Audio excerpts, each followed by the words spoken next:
Il a choisi un instrument de choix, de qualité. Ce sera notre frère bien-aimé Yves qui aura l'honneur de porter ce message ce matin.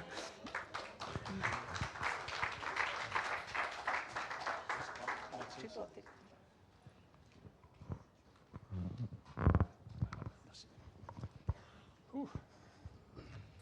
que je pourrais avoir un pied de micro? Est-ce que je pourrais avoir un pied de micro pour tenir mon micro?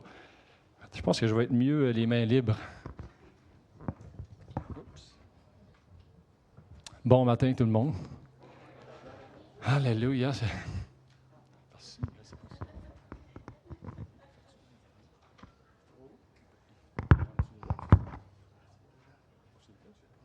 OK, je vais commencer quand même en attendant. Pendant que le technicien arrange les choses. Amen. Ce matin, comme vous pouvez voir, j'ai mis mon manteau, mon veston. C'est comme mon manteau d'Élie. Quand je l'ai pris ce matin, j'ai dit j'ai besoin du manteau d'Élie. Alléluia. Un, deux. OK. Continue avec celui-là. Oui, avec celui-là.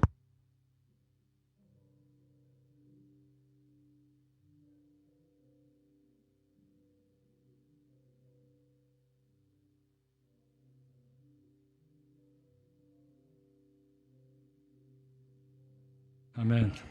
Alléluia.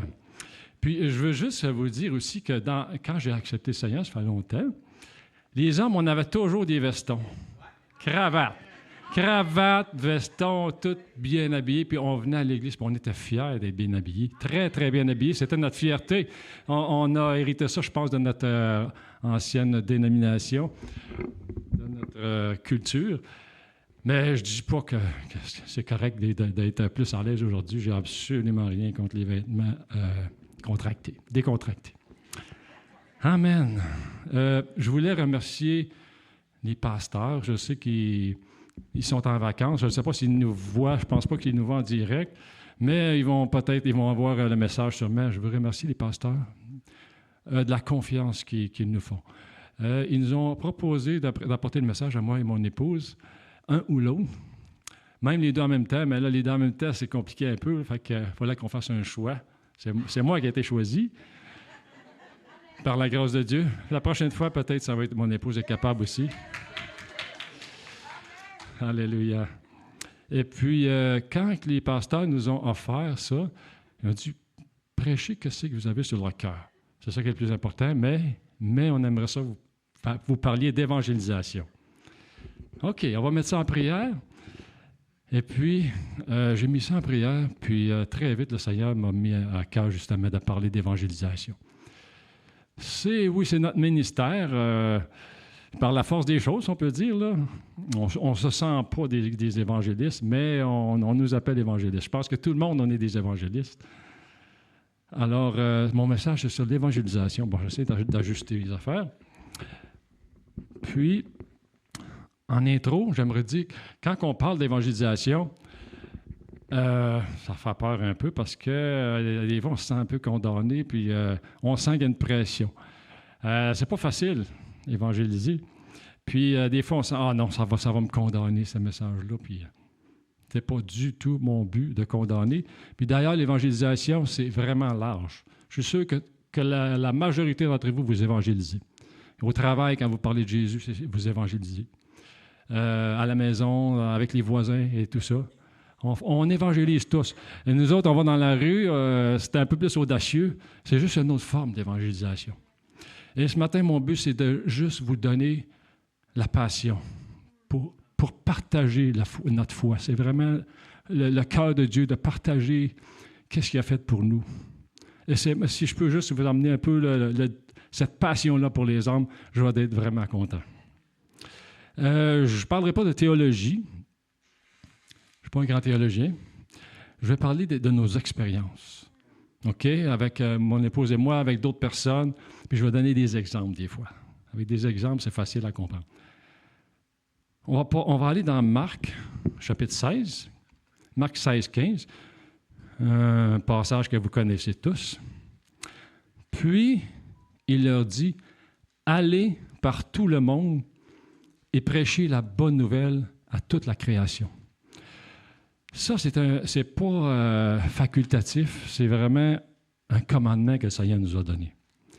Ça dit, celui qui croira sera sauvé, mais celui qui ne croira pas sera condamné. On voit l'enjeu. L'enjeu, c'est soit les personnes vont être sauvées, ou soit ils vont être condamnés. Et c'est à nous de leur partager l'Évangile. Donc, l'enjeu est vraiment, vraiment important. On va aller dans Romains 1,16. Notre sœur Claire a partagé ce verset-là mercredi passé. « Car je n'ai point honte de l'Évangile.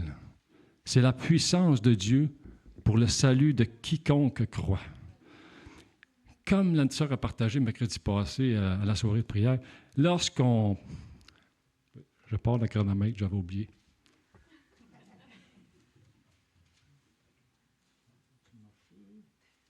OK, ça ne marche pas. Je vais y aller avec ma montre. Donc, je n'ai point honte de l'Évangile. Quand on parle de Jésus, je n'ai point honte de l'Évangile car c'est la puissance de Dieu pour le salut de quiconque croit. Quand on parle du Seigneur, quand on évangélise de quelque façon que ce soit, il y a une puissance qui est dégagée, qui va aller convaincre la personne. Ce n'est pas nous. Nous, on est juste l'instrument. La puissance de Dieu se manifeste et elle passe à travers nous pour aller convaincre les personnes. Mais je vais revenir sur ce verset-là un peu plus tard, je vais plus élaborer. Jean, chapitre 4, verset 34. Là, je nomme des versets, mais après ça, je vais rentrer. Ça, c'est juste mon intro. Jean 4, 34. Vous vous souvenez, quand Jésus est passé en Samarie, il devait aller en Galilée, il fallait qu'il passe par la Samarie. Il a rencontré une Samaritaine au puits de Jacob. Et puis, cette conversation, moi, c'est la plus extraordinaire, je pense, du Nouveau Testament. On ne voit pas un autre endroit où est-ce que Jésus a pris tant de temps à parler avec une personne. On voit le discours, la réponse, et jusqu'à ce que Jésus révèle. Et ça, il n'y en a pas beaucoup à qui Jésus a révélé directement « Je suis le Messie ». Parce qu'il a pris du temps avec la personne, ça a amené une révélation que Jésus est le Messie. Il est allé chercher tout le village pour que le village vienne entendre le Messie. Puis quand on parle de Jésus, tranquillement, la révélation commence à descendre sur les gens. Au début, ils ne connaissaient rien. Comme la Samaritaine, elle adorait d'une mauvaise façon. Elle ne connaissait pas le Dieu d'Israël vraiment. Mais elle a eu la révélation du Messie en l'entendant, la voix du Seigneur. Et puis, pour Dieu, l'urgence, ce n'est pas de former des moissonneurs. On n'a pas besoin d'être formé pendant des années. L'urgence pour Dieu, c'est de moissonner. Puis, dans le naturel, des agriculteurs, quand ils cultivent des petits fruits, des bleuets, des framboises, des fraises, quand c'est bien le temps de la moisson, ils prennent n'importe qui trouvent pour récolter, pour moissonner. Ils n'ont pas besoin d'y former parce que c'est urgent. Puis on dirait que la nature a été faite comme ça. N'importe qui peut moissonner. Des fois, on va les chercher loin dans d'autres pays.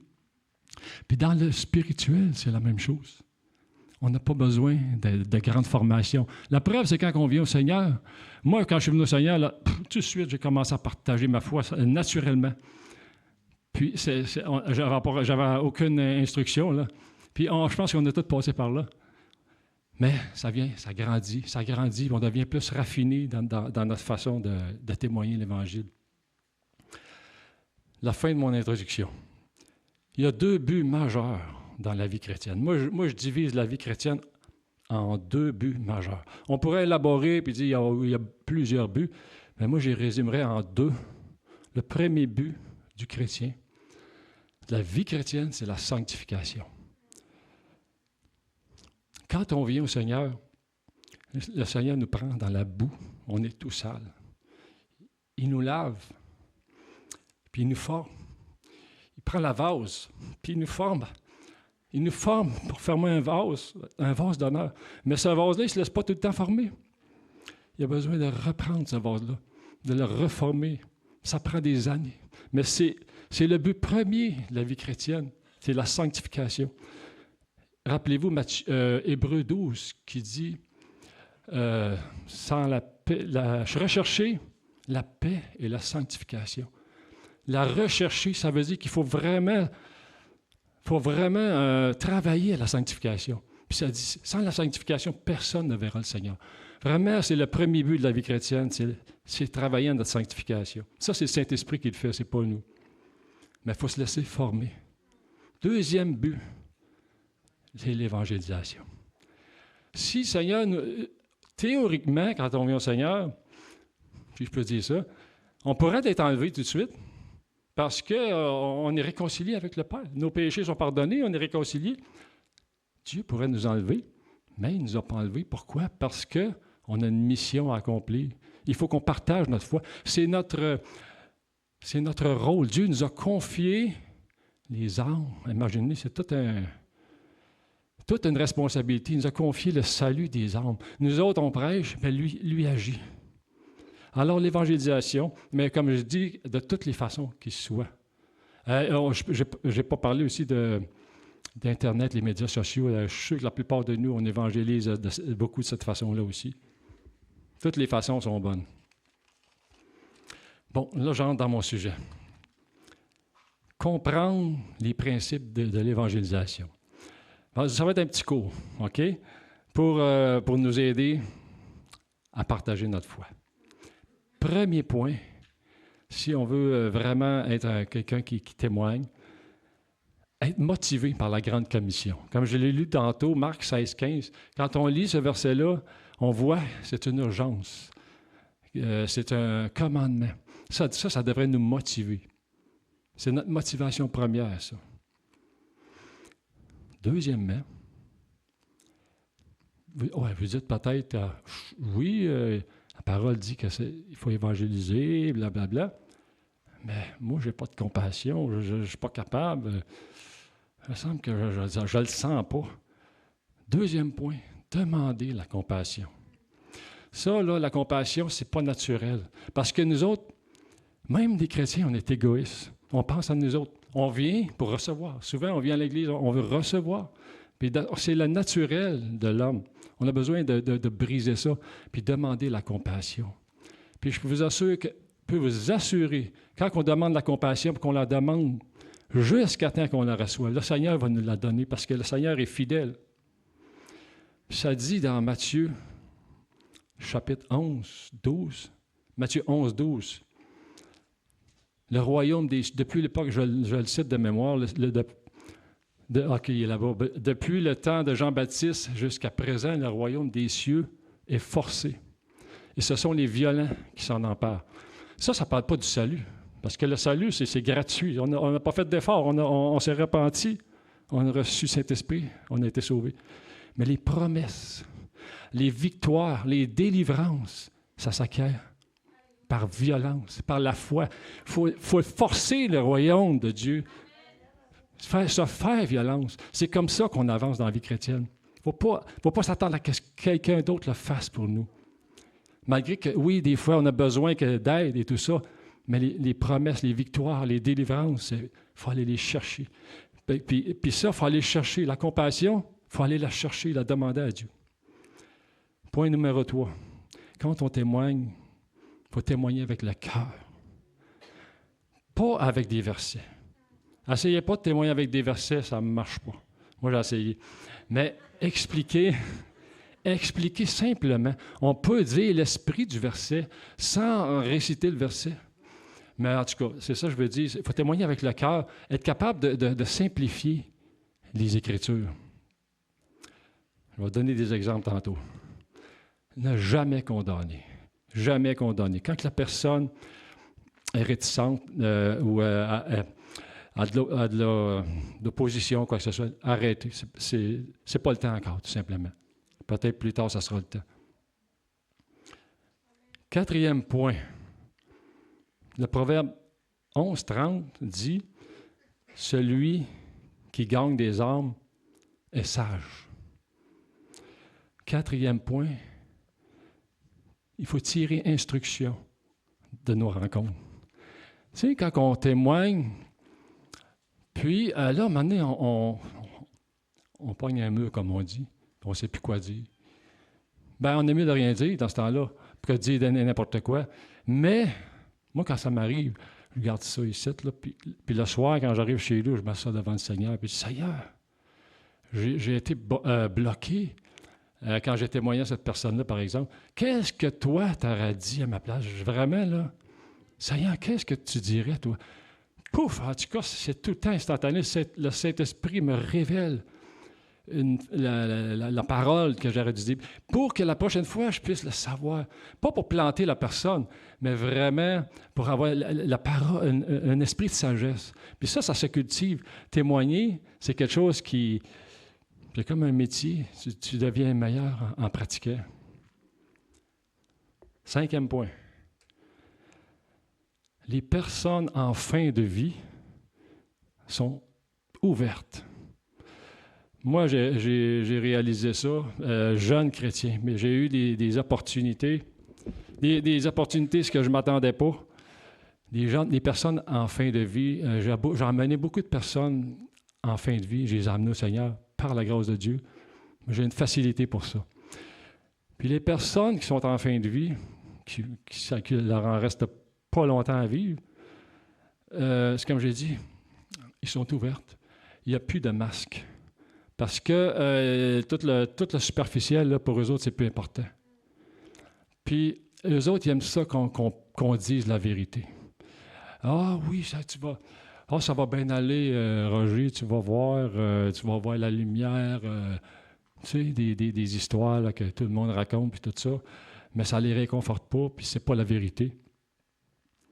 Mais quand vous allez vers une personne, si vous avez l'opportunité, priez que Dieu vous donne la grâce de le faire. Moi quand j'entends qu'une personne est mourante dans ma famille, un ami, quelqu'un de près ou de loin, du Seigneur, je dis, Seigneur, si tu rouvres la porte, je vais y aller. Ça n'a pas d'importance, l'heure, le lieu, je vais y aller.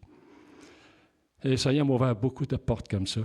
Puis quand je rencontre une personne en fin de vie, je prends un petit peu de temps pour parler avec elle, de sa famille, parler de qu'est-ce que la personne vient la toucher. Par exemple, on va dire Roger.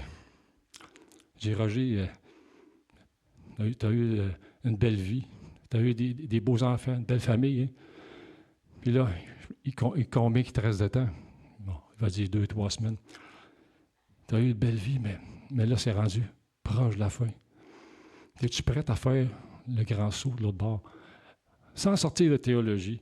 Faut les remettre vraiment en présence de la vérité. Es-tu prête à rencontrer ton Dieu? Es-tu prête à rencontrer ton Créateur? La plupart du temps, ils vont dire non. Puis c'est là que tu commences à parler de l'Évangile. Puis je peux vous dire que ça rentre vraiment avec douceur, évidemment. Donc, les personnes en fin de vie sont plus ouvertes. 6e point. Des fois, le Seigneur nous met à l'occasion de proclamer la parole de Dieu. Proclamer, c'est quelque chose que tu ne t'attends pas. Par exemple, moi, dans mon milieu de travail, je m'entends tout le temps toutes sortes de conversations, je ne porte pas attention, Des fois, oui. Puis là, j'entends, par exemple, quelqu'un qui parle, les gars vont parler de réincarnation. Là, c'est plus fort que moi, là, faut que ça sorte. Là, non, la parole de Dieu dit, il a donné à l'homme de mourir une seule fois, après quoi vient le jugement. Tout le monde est silencieux. Mais la parole est rentrée. Il n'y a pas personne qui se convertit dans des choses, c'est rare en tout cas. Mais c'est important quand des petites fenêtres se rouvrent de même, de proclamer. Ça reste, je peux vous dire que ça reste. 7e point. Ça, c'est vraiment important. Témoigner par notre odeur. Peut-être vous dites, moi, je ne témoigne pas beaucoup.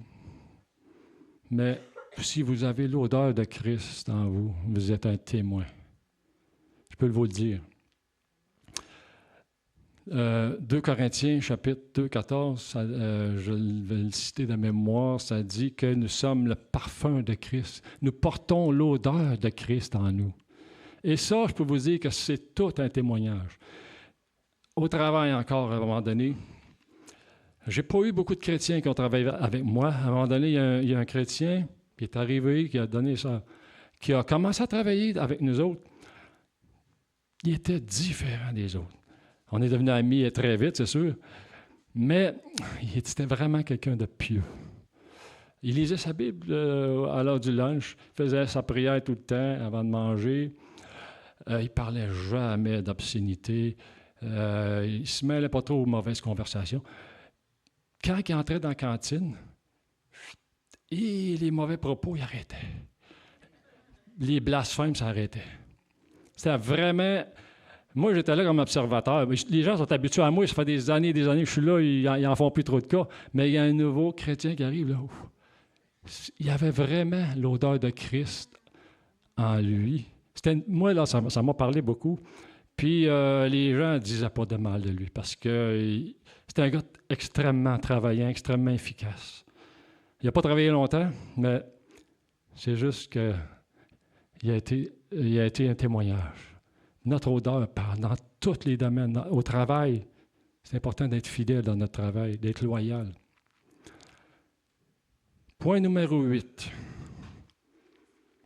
Comment voit-on les perdus? Comment est-ce qu'on voit le monde dehors? Notre passion pour les âmes va dépendre de notre façon qu'on les voit. Est-ce qu'on a du mépris pour les gens du dehors? Est-ce qu'on a du jugement? Est-ce qu'on a du dégoût? Je vais donner un petit exemple. Mise en scène.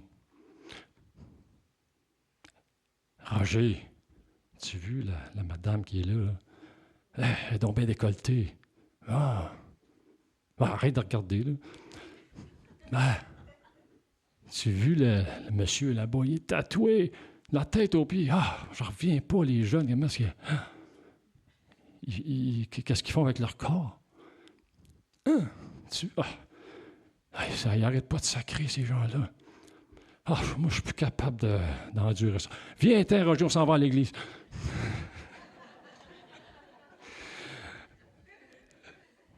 Des fois, ça passe bien. Quand c'est comique, ça passe mieux. Mais quel regard on a envers les perdus. Puis, Seigneur, il veut qu'on ait un regard de compassion. Donne-nous, Seigneur, de la compassion pour les perdus. Parce que ces gens-là, ils sont pareils comme les gens de Nénive. Vous savez, les gens de Nénive, l'évangéliste Jonas, il ne voulait pas que ça ait sauvé. Il les aimait pas. Il les voyait d'une manière, des fois comme nous autres, on regarde. Mais Dieu, lui, ce qu'il voyait, c'était des gens qui ne savaient pas distinguer leur droite de leur gauche. Perdus, personne pour les éclairer. Puis c'est comme ça qu'il faut qu'on voit les gens dehors. Puis quand on les voit comme ça, il y a vraiment une compassion qui vient en nous. Numéro 9. On n'a pas d'excuses. Des fois, on va dire, c'est trop dur. Ou bien, on va dire, non, le Québec n'est pas prêt encore. J'ai entendu ça souvent. Non, c'est trop dur. Les gens ne sont pas prêts encore. Ou je ne suis pas assez formé. Comme j'ai lu tantôt, Jean chapitre 4, 35. Justement, Jésus, quand il a vu les Samaritains s'en venir au loin, il a dit à ses disciples, vous dites qu'il y a 4 mois jusqu'à la moisson. Mais regardez, la moisson déjà, elle s'en vient, là. Parce que j'ai découvert, ça fait peut-être une vingtaine d'années de ça, la moisson qui est blanche. Les Samaritains, là, ils étaient tous habillés en blanc, de la tête aux pieds, même avec la cagoule. C'est pour ça que Jésus il voyait les Samaritains, puis la moisson est blanche, ça s'en vient.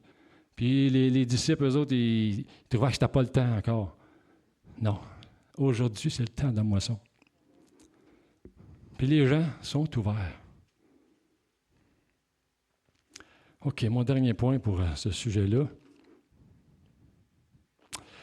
Comme je disais au début, dans Romains, chapitre 1, lorsqu'on témoigne, individuellement, il y a une puissance qui est libérée pour convaincre les gens. Mais pas seulement pour convaincre les gens, mais lorsqu'on témoigne, il y a quelque chose qui se produit en nous également. Il y a une puissance qui est libérée, qui nous fait grandir, qui nous fait maturer plus. Quand on lit notre Bible, c'est différent. Quand on témoigne, je suis sûr que vous avez tous vécu ça. Tiens, on témoigne à quelqu'un, puis là, la personne est ouverte.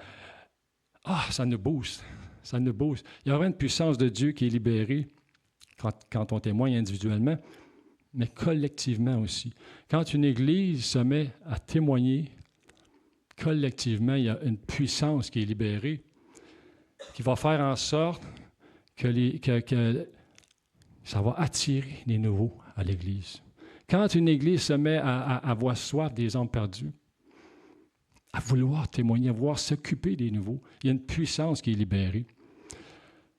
Moi, j'en sais quelque chose. Comme plusieurs le savent, moi quand j'ai accepté le Seigneur, il y avait une église en haut ici. Ça fait longtemps, là. Je ne connaissais pas cette église-là. Moi, j'ai accepté le Seigneur à la maison, chez moi. J'étais dans les ténèbres, c'était la nuit, fait que c'était vraiment noir. Le Saint-Esprit est venu sur moi. Puis là, j'avais personne. J'ai vécu une nouvelle naissance, évidemment. Personne pour me guider. J'avais le goût d'avoir une église, mais je ne savais pas où aller. Je ne connaissais pas de chrétiens. Saint-Esprit m'a guidé pour venir ici, dans cette église-là, que j'avais peur, je ne voulais pas entrer. Je suis rentré quasiment de reculons, mais c'est Saint-Esprit qui m'a emmené ici. Parce qu'il savait qu'il y avait des gens qui voulaient s'occuper de moi. Il y avait des gens qui avaient soif d'avoir des âmes sauvées. C'est pour ça que le Saint-Esprit les attire dans des églises comme ça. Il y a un couple qui m'ont pris sur leur tutelle. Ils m'ont bercé pendant 2 ans. Ils m'ont nourri au biberon pendant 2 ans. Puis j'ai grandi comme ça, beaucoup. Amen. Alléluia.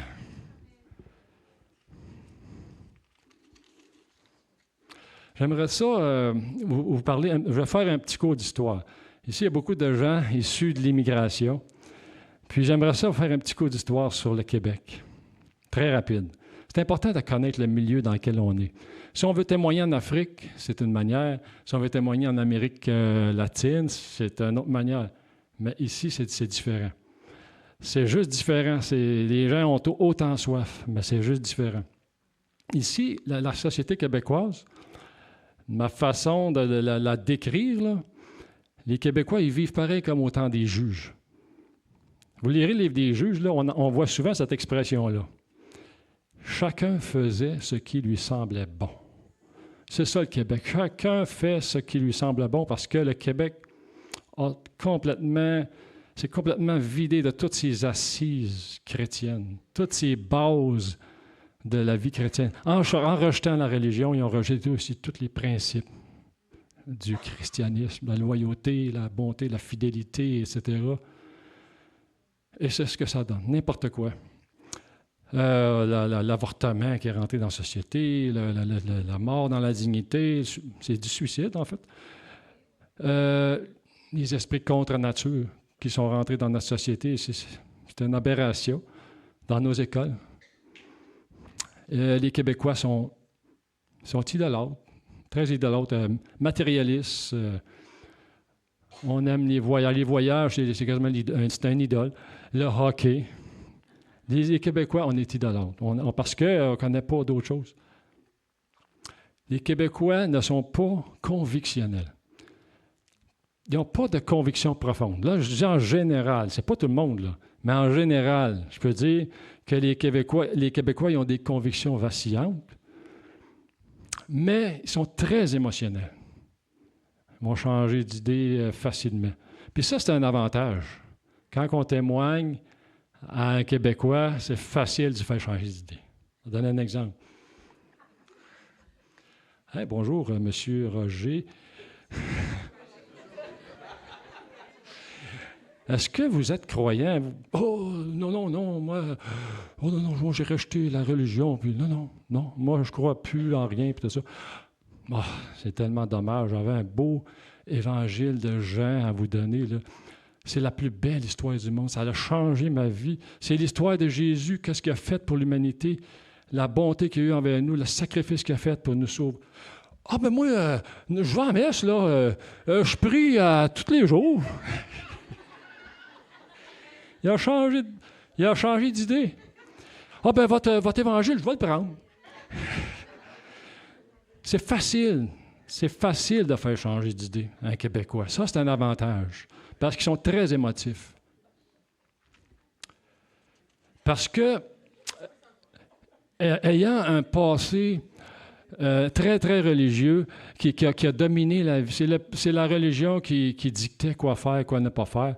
Et en plus de ça, notre passé de coloniser, on a été colonisé par les Anglais, on dirait que ça fait perdre nos assises, je ne sais pas comment dire ça, là.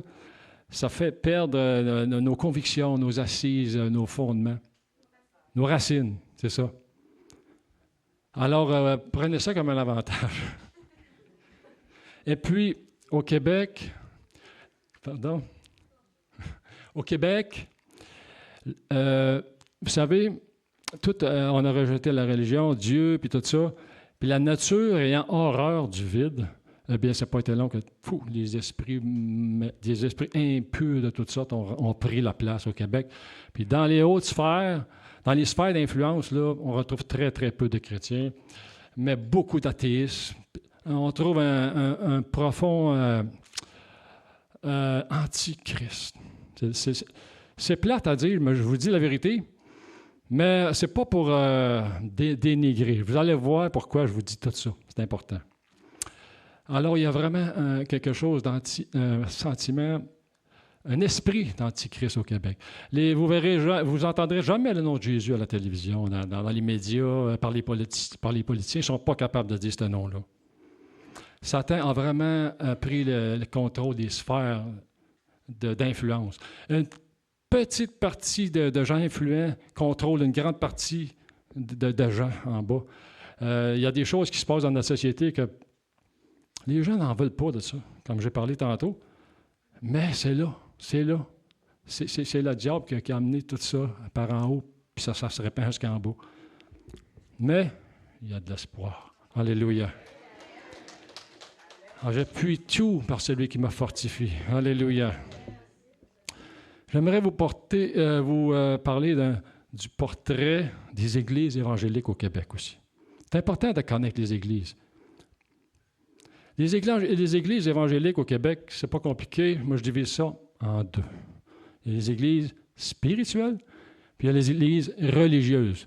Toutes les églises se situent un peu entre un ou l'autre. Le religieux au Québec n'aime pas le spirituel. Ça, je peux vous le dire. Le religieux combat le spirituel. Les églises ne sont pas très unies au Québec, mais plutôt sectaires. C'est sombre un peu le portrait, mais pas grave, il y a de l'espoir. Puis, j'aimerais vous partager des expériences qu'on a vécues, moi, mon épouse, qui nous ont fait réaliser ça. À un moment donné, il y avait un évangéliste de Granby, Daniel Poulain, c'est ça, Daniel Poulain, qui était venu ici à Trois-Rivières. Le Seigneur, il avait mis à cœur de faire un genre de camp meeting. Il a dressé une tente dans le parc Pie-XII, une grosse tente. Il avait amené ses musiciens, ses évangélistes. Il fournissait tout l'argent, il payait tout. Il a invité les églises partout dans la région à venir. On fait de l'évangélisation. Venez participer avec nous autres. Et les églises ont boudé. Les églises ont boudé cet événement-là. Il est presque venu, pas de leader des églises qui est venu. Il y a quelques chrétiens qui sont venus. Mais c'est pour vous dire l'esprit sectaire qui est encore là, malheureusement, au Québec. Il y aurait d'autres événements, mais je vais passer par-dessus. Mais, malgré tout, je peux vous dire que le Québec a soif. Puis Dieu agit puissamment. Dieu agit puissamment. Puis il ne faut pas prendre ça comme un obstacle, tout ce que je vous dis. Dieu agit puissamment, puis il est en train de faire des choses. On voit des petits réveils ici et là, des nouvelles églises plus jeunes qui se lèvent, qui ont pas cette mentalité-là religieuse, qui ont soif de l'esprit, qui se lèvent ici et là. C'est bénissant à voir. On est allé, mon épouse et moi, à Revival Montréal la semaine passée. Je ne sais pas si vous savez c'est quoi, un peu. C'est des jeunes qui évangélisent dans la rue, sur la rue Sainte-Catherine, du lundi au jeudi. Ils sont dans la rue avec des micros, ils ont tout le système. Et puis, ils parlent du Seigneur, ils prêchent. Ils prêchent le salut, la délivrance, ils prêchent le péché. Le mot péché qui sort souvent, en tout cas, quand on les écoute. Puis les gens passent, puis les gens n'en reviennent pas. On est allé là pour regarder un peu ce qui se passait. Des jeunes entre 20 et 30 ans. Imaginez, en feu pour le Seigneur, ça nous a tellement bénis. Chacun a son rôle.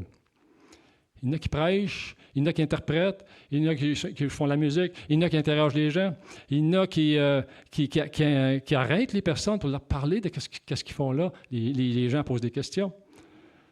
Alors, c'est vraiment c'est bénissant. Puis eux, ils croient vraiment que Dieu est en train de faire un réveil. Ils prophétisent qu'il y a un réveil qui va se répandre dans le Canada. Alléluia. Amen. Dieu est puissant. Puis j'aimerais ça, j'aurais tellement de témoignages à raconter de tout ce que Dieu fait, tout ce que Dieu a fait depuis qu'on est chrétien. Je suis sûr que je ne peux pas tout dire. Mais quand on sort dans les rues, il se passe des choses. Il y a des équipes ici, je vois des visages, là. Puis quand ils sortent, il y a toujours des choses merveilleuses qui se passent. Vanessa, Joanne. Mais je ne veux pas mettre de nom plus que d'autres, là. Mais quand on sort, puis on annonce le salut, il se passe vraiment des choses. La semaine passée, mon épouse et moi, on était au sanctuaire du Cap. Parce que ça, là, c'était vraiment un témoignage. Wow, là, il faut que je le raconte. Il y en a qui le savent, là. Deux madames qui étaient assises sur un banc, cinquantaine, puis l'autre fin de la soixantaine. Puis on les aborde avec, en leur parlant de Jésus, leur offrant un évangile de Jean. Il a demandé s'il connaissait Jésus, s'il savait s'il était sauvé.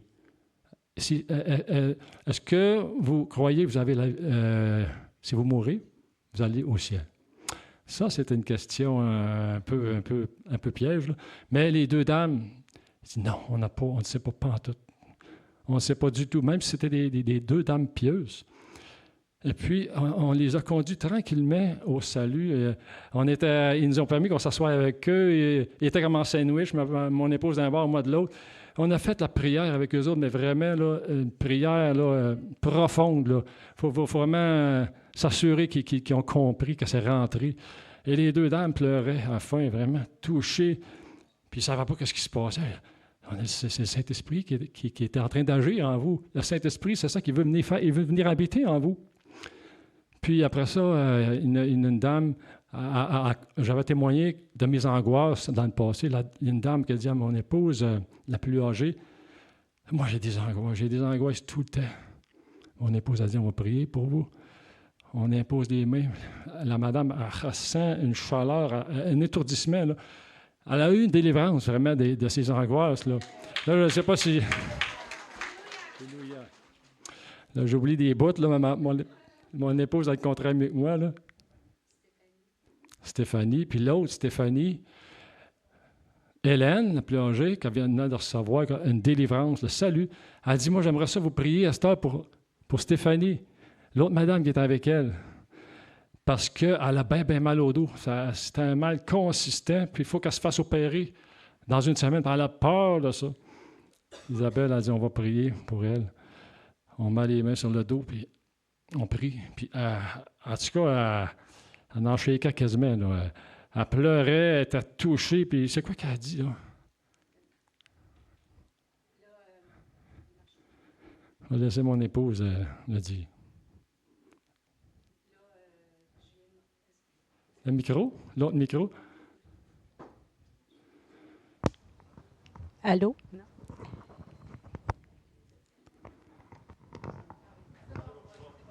C'est bon? OK. Stéphanie, là, je lui ai demandé, j'ai dit, est-ce que tu avais mal quand tu es arrivée au sanctuaire? Elle a dit, oui, elle dit, j'ai continuellement mal, tout le temps dans le dos. Mais j'ai dit, est-ce que là, tu sens quelque chose? Elle dit, oui, elle dit, je sens une chaleur. Fait que j'ai dit, bouge, fais quelque chose. Là, elle bouge, elle dit, j'ai plus mal. Elle se met à pleurer. Elle dit, je suis délivrée. Elle dit, je suis libérée. Fait que gloire à Dieu.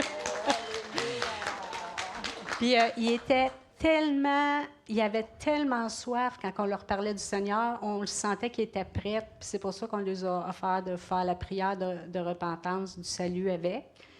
Puis ils ont pris l'évangile de Jean, là, c'était comme si c'était un trésor qu'ils avaient reçu. Puis eux autres, ils restent à Sherbrooke, ces femmes-là. Ils étaient partis de Sherbrooke pour venir au sanctuaire parce que Stéphanie, elle avait justement des grands besoins.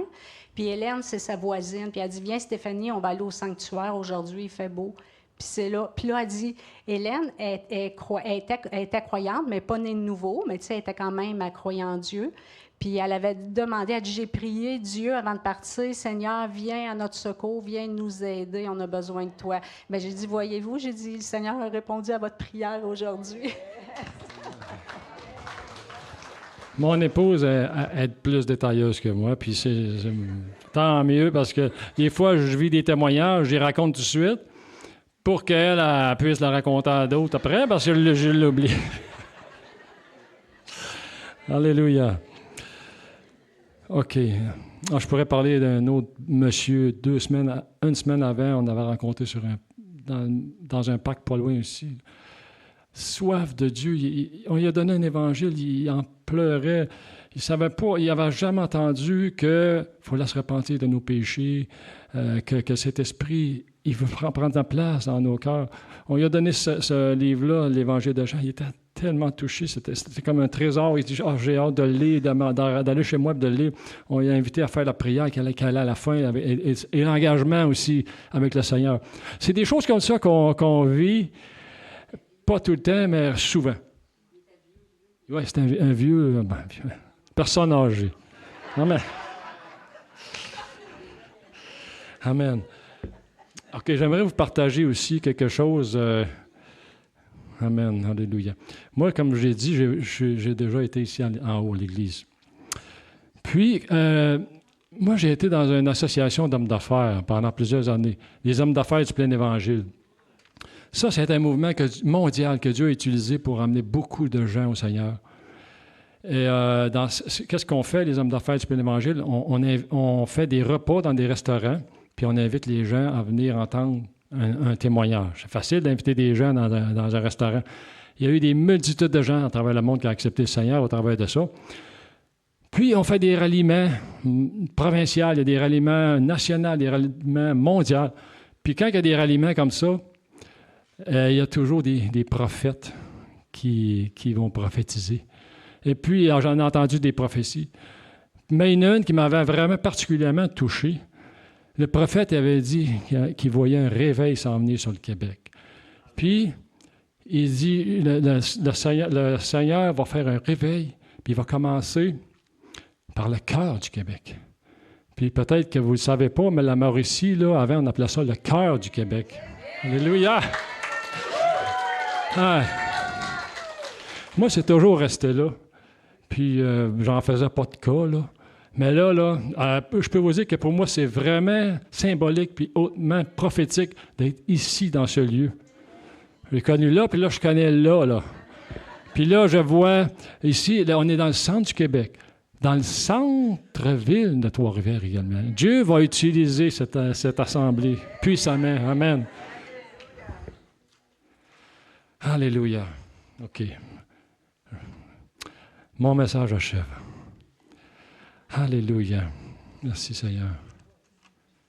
Peut-être les chants pourraient s'approcher, jouer de la musique, un petit peu de musique, s'il vous plaît.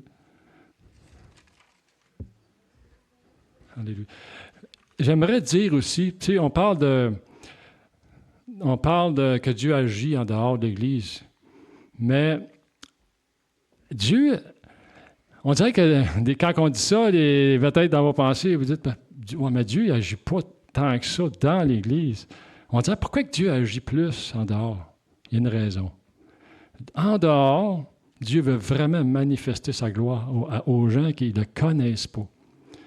Puis, c'est surprenant de voir les gens qui ont la foi en dehors. Des fois, c'est la foi des gens qui va les guérir, plus que notre foi, nous autres, je peux vous le dire. Puis, en dedans, c'est plus par la foi, à notre foi, qu'on va obtenir des délivrances, des guérisons, des victoires. L'Église est là pour bâtir notre foi. On n'est pas là, comme je disais au début, juste pour recevoir le Seigneur. Il veut vraiment qu'on bâtisse notre foi. Et puis, le Seigneur agit à travers de ça. Ce n'est pas la réponse à tout, malgré tout ça, mais je peux vous dire que Dieu aime qu'on s'approche de lui par la foi. Amen. Les Québécois sont orphelins. Ils sont orphelins de père. Ils n'ont jamais connu l'amour du Père. Ils ont connu la religion, ils ont connu des dogmes, des commandements, mais ils n'ont jamais connu l'amour du Père. C'est pour ça qu'il faut leur faire connaître l'amour de Christ. Les Québécois sont un peuple blessé, brisé, vide, souffrant d'une blessure ouverte, cherchant désespérément un havre de paix. Les gens disent, ils cherchent un havre de paix, mais ils cherchent dans n'importe quoi, sauf en Jésus. C'est pour ça qu'il faut leur parler. Ils cherchent un havre de paix à travers les choses temporelles de ce monde. Ils ont besoin de découvrir l'amour authentique du Père. L'amour qui guérit, qui délivre, qui libère. Puis j'aimerais vous partager mon rêve, ma prière. Moi, j'ai un rêve. C'est bon d'avoir des rêves. Puis ça fait un bout de temps de ça que j'ai cette prière dans mon cœur, ce rêve-là. Parce que là, je vous ai amené un portrait assez sombre. Mais il y a quelque chose que Dieu s'apprête à faire, je pense, au Québec. Parce que vous savez, ici au Québec, on n'a jamais connu de vrai réveil, un leader là, qui se lève, là, puis vraiment qui va unir les chrétiens, qui va unir les églises. Ma prière, c'est qu'il se lève un Paul de Tarse au Québec. Quelqu'un qui va tomber en bas de son cheval, qui va se convertir, puis qui va vraiment virer son chapeau de bord. Puis le Seigneur m'a même donné un nom. C'est Richard Martineau. Un journaliste très connu au Québec, puis c'est athée, oui. Athée? Il est athée, exactement. Ben, c'est des gens comme ça que le Seigneur veut toucher. Peut-être que c'est d'autres personnes aussi, mais moi, je prie qu'il se lève quelqu'un qui est connu. Il est connu de partout, lui. Mais il a des convictions, puis il tient à ses convictions. Puis je ne sais pas, ça doit être pour ça, peut-être que le Seigneur m'a mis à cœur cette personne-là. Mais priez, si vous voulez évangéliser, priez qu'il se lève quelqu'un au Québec qui va vraiment être un Paul de Tarse, qui va réunir les églises, puis que les divisions vont s'arrêter, que vraiment, ça va être un modèle. On a besoin d'un modèle. Si tu regardes aux États-Unis, moi, je suis jaloux quand je vois des grands évangélistes qui se sont levés au courant des décennies, qui ont vraiment été un flambeau pour la nation. Ici, on n'en voit pas. Puis on a besoin de quelqu'un qui va influencer en haut, qui va vraiment bouleverser, puis que les églises, je le répète encore, qui vont s'unir. Parce que quand on est unis, on est plus fort. Amen. Alléluia. Vous avez tous entendu parler de Charlie Kirk. Je suis sûr que la plupart d'entre nous ne le connaissaient pas. Zéro Charlie Kirk avant son meurtre. Il y en a quelques-uns, je sais qu'Anthony le connaissait. Mais c'est tout un bonhomme. Ça, 31 ans, je pense. Il a vraiment bouleversé les universités, les jeunes. Il a vraiment eu un impact incroyable. C'est un homme de conviction qui croit en Dieu, qui connaît la Bible, un homme extrêmement sage, intelligent, qui ne va pas... je parle comme au présent, mais c'est au passé, mais c'est quelqu'un qui ne confrontait pas pour avoir raison ou pour détruire. Il avait une sagesse pour aborder les gens. Puis il a été assassiné. Mais il a entré dans le plan que Dieu avait pour sa vie. Il aurait pu faire une belle carrière dans n'importe quoi d'autre, mais il a choisi d'aller vers les jeunes, de vraiment témoigner sa foi. Il a utilisé ses talents pour la gloire de Dieu. Et puis sa mort, je pense qu'elle va amener encore plus de gens, ramener des gens au Seigneur ou amener des nouvelles personnes au Seigneur. Et puis, je vais conclure avec ça. Je sais qu'il y a des Charlie Kirk au Québec qui sont en dormance. Je suis convaincu. Puis, dans cette assemblée ici, je sais qu'il y a des Charlie Kirk. Ils sont en dormance. Le Seigneur veut vous utiliser. Puis dans la vie d'un croyant, Dieu ouvre au moins une fenêtre. Au moins. On a tous une fenêtre qui s'ouvre à un moment donné. Puis c'est le temps de saisir cette occasion-là.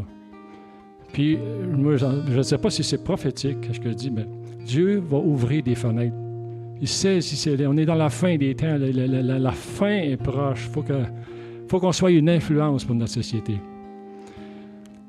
Alléluia. Merci Seigneur. Alléluia, Jésus. J'aimerais qu'on puisse conclure avec ça. Qu'on puisse se recueillir quelques instants. Est-ce qu'on peut fermer les lumières peut-être? Alléluia. Oh, la bacha, la babakaya, la bachi. Alléluia. Oh, merci Seigneur. Merci Seigneur Dieu. Alléluia. Pour ta parole, Seigneur. Pour ton Saint-Esprit, Seigneur. Merci pour ton Église, Seigneur. Alléluia. Alléluia, Seigneur. Je prie, Seigneur, que tu puisses mettre dans nos cœurs, Seigneur Dieu, de rentrer, Seigneur, dans notre destinée, dans le plan que tu as préparé pour nous, Seigneur. Que tu puisses activer, Seigneur Dieu, les choses que tu as mises dans notre cœur, Seigneur, parce que tu as déposé dans chacun de nous, Seigneur Dieu, quelque chose, Seigneur Dieu. Alléluia, Seigneur. Que tu puisses activer, Seigneur Dieu, notre désir, notre volonté, Seigneur Dieu, de te servir, Seigneur, et d'être une influence, Seigneur, dans notre société, Seigneur. Alléluia, alléluia, Seigneur. Alléluia, Jésus. Que ton nom soit béni, Seigneur. Alléluia, Jésus. Merci, Seigneur. Bénis, Seigneur, ton peuple, Seigneur. Bénis, Seigneur, mes frères, mes sœurs, Seigneur. Bénis ton Église ce matin, Seigneur. Je prie, Seigneur, que tu puisses l'amener, Seigneur Dieu. Là, Seigneur Dieu, où tu as tracé un plan pour elle, Seigneur. Amen, Seigneur Jésus. Alléluia. Merci, Seigneur. Alléluia. Je ne sais pas si, peut-être, à travers ce message-là, quelqu'un peut-être qui ne connaît pas le Seigneur, peut-être parmi vous, il y a quelqu'un qui ne connaît pas le Seigneur, que vous n'avez jamais fait ce pas de foi, dire, Seigneur, je veux te recevoir. Pas juste faire une prière, mais te recevoir dans mon cœur. Vraiment, Seigneur, je veux entrer dans tes plans, Seigneur. Je veux faire ta volonté, Seigneur. Je veux être ton enfant, Seigneur. Alléluia. Je veux être réconcilié avec le Père. Est-ce qu'il y en a ici que c'est votre cas? Vous pouvez juste lever la main. J'aimerais ça, prier pour vous. Amen. Oui, je vois une main là-bas. Alléluia. Alléluia. Merci, Seigneur. Oh, alléluia, Seigneur Jésus. Alléluia. Merci, Seigneur. Gloire à toi, Seigneur Jésus. Alléluia. On va demander aux chants de faire un dernier chant. Puis, la personne qui a levé la main va vous demander de faire un pas de foi. J'aimerais ça, vous avanciez en avant. J'aimerais ça juste mettre ma main sur vous. Puis priez pour vous, que Dieu vraiment vous remplisse. Ça demande un effort, je sais. Mais Dieu va faire quelque chose. Il y a vraiment quelque chose qui se passe lorsqu'on avance en avant. C'est comme un lieu où on reçoit lorsqu'on avance en avant. Amen. Amen. Vous pouvez approcher. Alors, merci.